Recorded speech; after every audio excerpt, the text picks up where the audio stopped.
Mesdames et messieurs, bonsoir et bienvenue dans ce journal, en ce début de semaine du lundi 6 mars 2023. Dans les informations de ce jour, la première dame, Mial Razouil, est venue visiter les femmes artisanes qui exposent leurs produits au jardin d'Indoual aujourd'hui dans le cadre de la célébration du 8 mars. Nombreuses sont les femmes artisanes dans la grande île et qui ont des savoir-faire particuliers. Comme à l'accoutumée, la célébration de la journée internationale de la femme est un moyen de les faire connaître. Reportage de Saint-Sylvain sur les images de Andoura Zanjaïbe.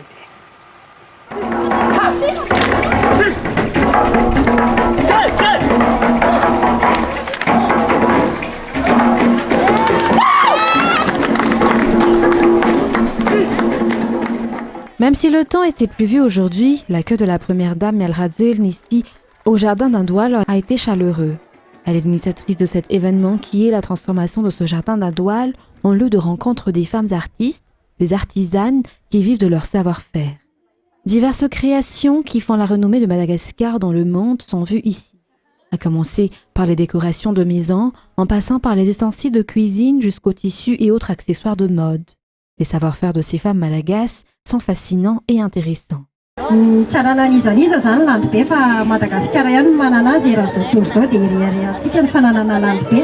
Des travaux difficiles, requérant de la volonté et de l'amour, se basant sur la créativité et l'artisanat, un travail qui demande également de la patience, car les créations prennent du temps. Ce sont également des traits de personnalité des femmes malagasy qui constituent des atouts. Mais le problème réside sur le manque de débouchés et de marchés. Octroyer un espace aux femmes est une grande aide pour ces femmes, raison pour laquelle la première dame Mial Razouil leur a dédié cet espace au jardin d'Indoual dans le cadre de la célébration du 8 mars. Pour répondre à cette attention de la première dame, ces femmes artisanes lui ont offert des présents ainsi qu'aux femmes membres du gouvernement. Divers événements ont été dédiés aux femmes malagasy dans la capitale dans le cadre de la célébration de la Journée internationale de la femme.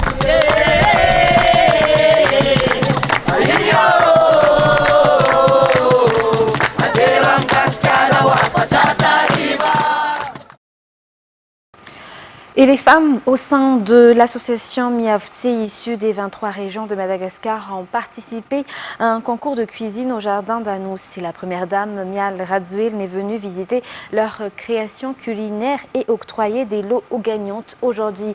Le but de cet événement culinaire est de montrer que les savoir-faire des femmes malagasy sont susceptibles de les conduire loin. Toujours un reportage signé Saint-Sylvain et Andoura Zanjaïbe.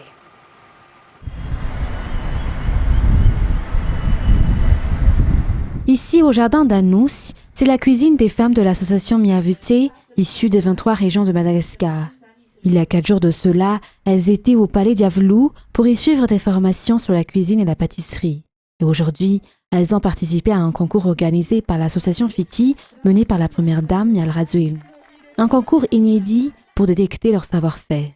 Les femmes Miavtse ont rivalisé d'efforts pour montrer leur savoir-faire et leur talent. Les femmes Miavtse de Sofia ont été les gagnantes, suivies de celles de la région Atsnanan et à la 3e place, celle d'Analamang. Outre la victoire, elles ont obtenu des lots venant de la première dame Mial Razouil. Les résultats de la formation dispensée par l'association Fiti sont déjà palpables. Ce projet de la première dame de la République a pour objet d'aider ces femmes à avancer et évoluer dans la vie selon un jury professionnel de la cuisine. Les compétences et les talents des femmes malagasy peuvent les emmener loin et produire de bons résultats. Et quand les compétences sont exploitées, elles aident à promouvoir le foyer et la société vers le développement durable. Le but de ce concours est de montrer que les femmes sont capables. Outre le concours de cuisine organisé par l'association Fiti, mené par la première dame Mial Razouil, le jardin d'Anous a été aussi le théâtre d'exposition et de vente de fleurs et de légumes. La première dame. C'est une idée. Dans les actualités de ce jour également, le centre du cyclone Freddy commence à s'éloigner des côtes de Madagascar depuis 15 heures, selon les informations émanant du service de la météorologie. Malgré cela, les annonces de vigilance restent toujours d'actualité pour les régions et les districts proches de ce cyclone. Toujours des pluies torrentielles pour la partie sud du pays. Le climat en mer reste perturbé jusqu'au 8 mars, notamment dans les parties centre-ouest, sud-ouest et sud-est. C'est Charandianas nous en dit plus. Le centre du cyclone Freddy est à 130 km au sud-ouest de Tuliar, vers 15 heures de l'après-midi, selon les informations émanant du service de la météorologie aujourd'hui. Le vent qui l'apporte atteint les 90 km par heure avec 125 km par heure de rafale. Concernant son déplacement, il se déplace vers l'ouest un peu vers le sud-ouest avec une vitesse de 5 km par heure. Il s'éloigne progressivement des côtes de Madagascar dans les informations venant du service de la météorologie. Les pluies continuent de tomber dans le sud. Le climat en mer sera perturbé jusqu'à mercredi 8 mars, notamment sur les côtes du centre-ouest, sud-ouest et sud-est du fait de l'intensité du vent apporté par Freddy. Le vent apporté par Freddy favorise les pluies accompagnées d'orages dans le centre jusqu'au jeudi 8 mars selon les informations de météo. Voici les régions concernées par les annonces. Annonce de couleur rouge entre Mourndaf et Tolaniar, annonce de couleur jaune entre Cap Saint-André et Mourndaf. Tout un chacun est appelé à suivre les consignes des autorités. Et environ 1800 ménages vulnérables issus de 16 Fukuntan dans la commune de Nousvar qui ont bénéficié d'appui alimentaire venant de l'État. Il s'agit de la suite de ce qui a été effectué par le président de la République le 28 février dernier pour la population vulnérable. Le district de Nousvar a été le premier à avoir été impacté par le passage du cyclone Freddy à Madagascar. Le point avec Anienne Martina et Nzaranjansu. Nousvark, dans le district de Malanzar, est parmi les villes qui ont été les plus touchées et qui ont subi le plus de dégâts, que ce soit au niveau de l'agriculture, des maisons d'habitation que des diverses infrastructures après le passage du cyclone Freddy. Après la tournée du président de la République Andradzuel Nochové de la population de Nousvark, mardi 28 février dernier, notamment pour apporter des aides, donner des consignes pour la réhabilitation des infrastructures détruites et pour poursuivre l'octroi des appuis alimentaires déjà initiés par l'État, 1864 ménages ont pu bénéficier d'aides dans 16 Fukuntan, dans la commune urbaine de Nousvark, par le CPGU et l'ONN, des organismes rattachés à la primature.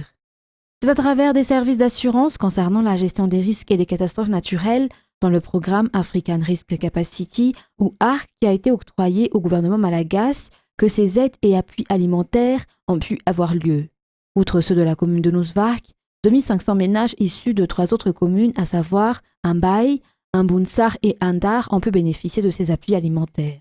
Les autres communes les plus enclavées, comme Ampasnambu et Fanvale, ont aussi été touchées par le cyclone Freddy. Les aides venant de l'État vont y être envoyées bientôt, selon les explications. Et selon les dernières statistiques reçues auprès du BNGRC au Bureau national de la gestion des risques et catastrophes, le nombre de personnes décédées en raison de ce mauvais temps est de 2 et aucune personne n'est portée disparue. 1473 ménages sont sinistrés, soit 6205 personnes, notamment dans les régions Atimandjé-Fan et Menabe qui sont les plus touchées. De nombreuses infrastructures sont également endommagées ou même détruites. Oubnien Rassamanan nous fait le point de la situation. La pluie causée par le mauvais temps Freddy persiste toujours depuis déjà quelques jours dans la partie sud et sud-ouest de l'île, notamment dans les districts Tuliara 1 et 2, Dimans, de Betiuk, dans les régions Menabe et d'Atimodjefen. Ce mauvais temps occasionne également de plus en plus de dégâts, même si Freddy n'a pas atterri sur les côtes malagasy. En effet, de nombreuses régions sont inondées, des infrastructures endommagées et complètement détruites. Et selon les dernières statistiques publiées par le BNGRC, 6205 personnes sont sinistrées, soit 1473 ménages, répartis dans les 2 régions les plus touchées, et 4900 personnes ont déjà été déplacées. 2 personnes, toutes 2 des enfants, l'un mort noyé et l'autre suite à l'effondrement de son foyer. Mis à part cela, 1369 maisons sont inondées et 64 cases d'habitation détruites. Le BNGRC a également commencé à prendre des mesures pour venir en aide aux sinistrés dans plusieurs régions de la partie sud et sud-ouest de l'île qui sont les plus touchées par les inondations. Les forces de l'ordre aideront toujours dans l'assistance aux victimes. Par ailleurs, il y a déjà eu des aides distribuées par le BNGRC dans les 2 régions qui sont très touchées, à savoir Atimodjefen et Menabe. Dans la page faits divers de ce soir, les 4 bandits parmi les auteurs de kidnapping et d'attaques de nombreux villages dans les districts d'Ambatondjazak et d'Amparafaravoul sont morts sous les balles des forces de l'ordre dans la nuit du samedi dernier. 3 personnes qui sont de la famille de grands collecteurs à Moran-Krom sont encore entre les mains des kidnappeurs depuis le 25 février dernier. Ces derniers ont déjà demandé une rançon de 200 millions d'ariars mardi dernier. Reportage de Felnarakotoir Soul et Fecha Anjiatselun. L'opération de sécurité Arat a déjà donné ses fruits dans la région Alo-Chamangour, surtout dans les districts d'Ambatondjazak et d'Amparafaravoul, qui sont classés parmi les zones rouges en matière de kidnapping. En effet, 4 bandits parmi les auteurs de ces rapts sont tombés sous les balles des forces de l'ordre samedi dernier à Moran-Krom. Leurs complices sont toujours recherchés selon les informations. Les forces de l'ordre n'ont pas encore reçu d'informations concernant les 3 personnes kidnappées le 25 février dernier à Mbumanariv, Moran-Krom, à savoir un couple et le frère de la femme, lequel n'est âgé que de 15 ans. Il est à noter que ces kidnappeurs exigent une rançon de 200 millions d'ariars. Pour restaurer la sécurité dans la région Alo-Chamangour, surtout dans les 2 districts concernés par les cas de kidnapping, 300 forces de l'ordre composées de policiers, de militaires et de gendarmes ont été dépêchées pour étoffer le nombre des éléments en activité dans la région selon les explications. Les forces de l'ordre feront des rapports réguliers sur la situation dans la région selon toujours les informations. Dans la page politique de ce soir, les affirmations selon lesquelles les organisations internationales, les partenaires techniques et financiers, mais aussi l'État ne sont pas encore prêts pour appuyer les élections présidentielles sont fausses, selon la CENI, par le biais de son directeur de cabinet, Jean-Louis Ndjamfid. Diverses discussions ont déjà eu lieu entre ces organisations et les moyens financiers pour faire face aux élections de cette année ont été déjà discutés entre l'État et la CENI. Nous sommes actuellement dans l'attente du décret de gouvernement concernant les calendriers électoraux, selon toujours les explications. C'est Inran Irlantu. Après l'adoption de la loi des finances initiales 2023, au sein de laquelle est inscrit le budget alloué aux élections qui se feront dans le pays cette année, diverses rencontres ont déjà eu lieu entre la CENI et les organisations internationales, mais aussi entre la CENI et l'État sur les moyens et les appuis nécessaires pour l'organisation des élections, selon le directeur de cabinet de la CENI. Cette entité a réitéré que seule la Haute Cour constitutionnelle est la seule institution compétente en matière pour trancher sur la constitutionnalité d'un acte, raison pour laquelle la CENI a demandé son avis de conformité sur la proposition du calendrier électoral. Chacun doit attendre en toute tranquillité l'avis du gouvernement sur le calendrier électoral, notamment le décret de validation de ce calendrier. Il est à rappeler que selon la proposition de la CENI, le jeudi 9 novembre 2023 se tiendra le premier tour de l'élection présidentielle, si le deuxième tour se fera le 20 décembre 2023. Et dans la page sportive, la liste définitive des 23 joueurs retenus dans l'équipe des Bahia Madagascar pour les 2 matchs face à l'équipe du Centrafrique sera dévoilée demain. Matchs qui se dérouleront les 23 et 27 mars lors de la rencontre de l'entraîneur Nicolas Dupuis avec le ministre de la Jeunesse et des Sports. Aujourd'hui à Mbuzatu, où cet entraîneur a indiqué que de nombreux joueurs de Bahia qui ont participé au Chan seront dans la liste qui sortira demain. Reportage d'Anzara Tonarville et Même s'il était prévu que la liste définitive des 23 joueurs qui composeront les Bahia de Madagascar pour les 3e et 4e journées de la CAN 2023 qui se déroulera en Côte d'Ivoire serait dévoilée aujourd'hui 6 mars, elle ne sera publiée que demain, a indiqué l'entraîneur Nicolas Dupuis. Néanmoins, on sait déjà aujourd'hui, après l'entretien avec cet entraîneur, que de nombreux joueurs locaux qui ont participé au dernier Chan en feront partie. Il y aura 23 joueurs, tout ce que je peux vous dire. Un staff de qualité, des 23 joueurs de qualité. Tout le monde a envie de venir par rapport à la préliste que vous aviez. Il y aura à peu près moitié-moitié entre les jeunes qui ont bien réussi le Chan et les expats qui vont arriver pour les encadrer et pour les aider. Voilà. Cet entraîneur a indiqué que d'autres gardiens feront partie de l'équipe, outre Nin et Melvin. Jérémy Morel sera également maintenu dans la liste. Il partagera son expérience avec les jeunes, a précisé le sélectionneur. Concernant Abel Anissé, ses qualités séduisent toujours le sélectionneur car il a les qualités, mais Abel a déjà déclaré sur les réseaux sociaux qu'il cédera sa place pour les joueurs qui ont brillé lors du Chan. On sait aussi que les joueurs locaux s'entraîneront un peu plus tôt avec les expatriés qui pourront venir. Le planning de préparation est envisagé de la façon suivante. Comme vous le savez, il y aura à peu près 40 à 50% de locaux. Donc j'ai demandé à la fédération de pouvoir les réunir avant les autres. On a aussi demandé aux expats s'ils pouvaient se libérer plus rapidement que les autres, que d'habitude. Alors parfois c'est faisable, parfois ça l'est pas, mais en tout cas on va essayer de faire le regroupement le plus rapidement possible maintenant, de façon à avoir un peu plus de temps pour travailler, ça c'est le premier point. Ces 2 rencontres avec la sélection du Centrafrique seront 2 matchs à ne pas sous-estimer. Si on gagne les 2, on est très bien. Si on gagne une victoire et un nul, on est bien. Si on gagne, on est pas mal. Si on perd, c'est pas bien. Très confiant. Et que ce soit avec les jeunes ou avec les expats ou avec le mélange des deux, je suis très très confiant. En tout cas, je sais que les joueurs vont faire le maximum et puis il n'y a pas de raison. Ce jour, le sélectionneur Nicolas Dupuis a eu une rencontre avec le ministre de la Jeunesse et des Sports André Ansaré-Simp pour évoquer la préparation des Barilla pour la CAN 2023 et la coopération entre le sélectionneur et le gouvernement. Dans les actualités internationales, en Grèce, des heurts violents ont opposé dimanche 5 mars policiers et manifestants à Athènes en marge d'un rassemblement après la catastrophe ferroviaire qui a fait 57 morts mardi, suscitant une vague d'indignation dans tout le pays malgré le mea culpa du Premier ministre. France 24. Des œillets rouges et blancs sur les rails et quelques bougies sur le quai. Dans la petite gare de Rapsani, toute proche du lieu de la catastrophe ferroviaire, l'heure est au recueillement et à l'hommage aux 57 victimes.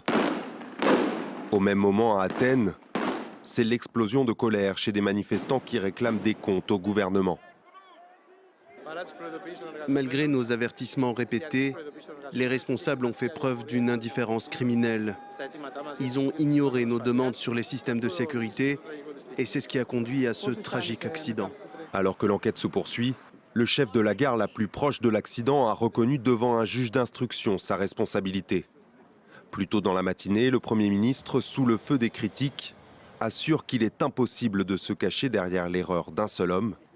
Pour ce chercheur, la catastrophe est la conséquence d'un système ferroviaire en déshérence, miné par le clientélisme.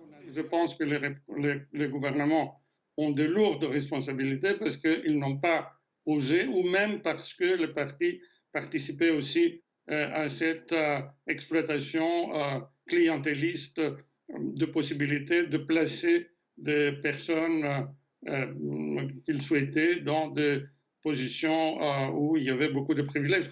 Selon une source judiciaire, l'enquête pourrait mener à des poursuites pénales contre la compagnie Hellenic Train. L'entreprise, achetée par un groupe ferroviaire italien en 2017 dans le cadre du programme des privatisations exigé par les créanciers de la Grèce, est mise en cause pour des négligences et des lacunes qui auraient contribué à la catastrophe. Il y a 3 semaines, les représentants syndicaux des chemins de fer avaient lancé l'alerte en avertissant qu'un accident pourrait prochainement survenir. Et un incendie qui s'est déclaré hier dans un camp de réfugiés Rohingyas dans le sud-est du Bangladesh a laissé environ 12 000 personnes sans abri, a déclaré un responsable. Le point avec France 24. Une épaisse fumée noire s'élève au-dessus de Kutupalong, l'un des plus grands camps de réfugiés au monde aux abris souvent construits en bambou et en toile, brûle. L'incendie dure ainsi 3 heures, assez pour détruire 2000 habitations. J'ai 7 enfants. Quand l'incendie a commencé, je ne suis pas parvenu à tous les trouver. Je les ai donc cherchés encore et encore. Quand je suis retourné chez moi, toutes mes affaires avaient brûlé. Il ne me reste rien. J'ai emmené ma mère chez le médecin. Quand je suis revenue, tout était en feu. Nous n'avons rien pu sauver de nos affaires. Aucune victime à déplorer, mais plus d'une trentaine de mosquées et une vingtaine de centres d'apprentissage détruits. Les autorités enquêtent pour éclaircir les circonstances du déclenchement de l'incendie et travaillent avec les organisations humanitaires pour apporter une assistance alimentaire et des abris aux sinistrés. Le camp, qui abrite des centaines de milliers de personnes, est situé dans une région frontalière de la Birmanie. En 2017, la communauté Rohingya, majoritairement musulmane, avait été poussée à l'exil par les persécutions de l'armée birmane. Aujourd'hui, selon l'ONU, plus d'1 million de Rohingyas apatrides vivent au Bangladesh, principalement dans des camps où règne l'insalubrité, la promiscuité et de forts risques d'incendie. Ces 2 dernières années, les camps de Rohingyas ont subi quelques 222 sinistres de ce type. Le président ukrainien Volodymyr Zelensky a rendu hommage à la bravoure des soldats qui combattent l'armée russe avec acharnement dans l'est du pays au moment où il pourrait être contraint d'abandonner la ville de Bakhmout, devenue l'épicentre d'une guerre totale et menacée d'encerclement. Reportage toujours de France 24. Ils disent tous qu'ils n'ont pas reçu d'ordre de quitter Bakhmout. Hier, ils ont dit, les soldats à qui on a pu parler à Kostantinivka, à environ 25 km de Bakhmout, ils ont dit que la situation sur le terrain n'avait pas vraiment changé dans les dernières 24 heures, ce qui veut dire que les forces russes contrôlent une partie de l'est de la ville de Bakhmout. Il y a des combats de rue qui évidemment sont très difficiles pour les deux côtés et la ville est entourée sur les trois côtés en forme de fer à cheval, mais les Ukrainiens ont encore accès par une brèche d'environ 4 km de largeur dans les lignes russes, mais ils sont obligés d'utiliser des chemins non goudronnés, ce qui devient de plus en plus difficile à mesure que les températures augmentent.